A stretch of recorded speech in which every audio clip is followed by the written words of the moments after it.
conte comença així. Hi havia una vegada un vailet que preguntava a tothom: quin és el primer conte que es va explicar en el món? A Orient i a l'Àsia Menor. Als contes sempre hi havia una serp que enverinava els més dolents, i els elefants caminaven trepitjant els arbres de 3 en 3.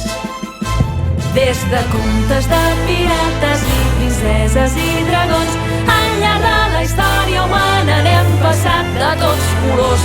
Aventures i tragèdies, històries amb molt d'humor.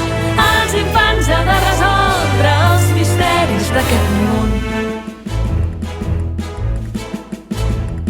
Diuen que els gladiadors dels romans eren més forts que uns tigres enfadats, i els demanaven que lluitessin dins de l'amfiteatre contra allò que se'ls posés al davant.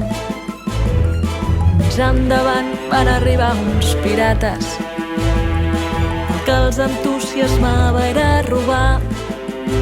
Saquejaven tots els pobles i després navegaven enmig del mar esquivant tempestats. Des de contes de pirates i princeses i dragons, al llarg de la història humana n'hem passat de tots colors. Aventures i tragèdies, històries amb molt d'humor. Els infants han de resoldre els misteris d'aquest món.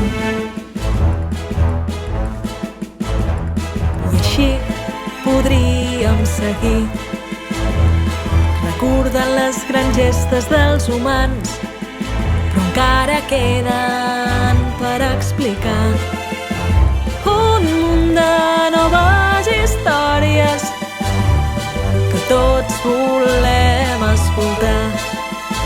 Des de contes de pirates i princeses i dragons, al llarg de la història humana n'hem passat de tots colors. Aventures i tragèdies, històries amb molt d'humor. Els infants han de resoldre els misteris d'aquest món.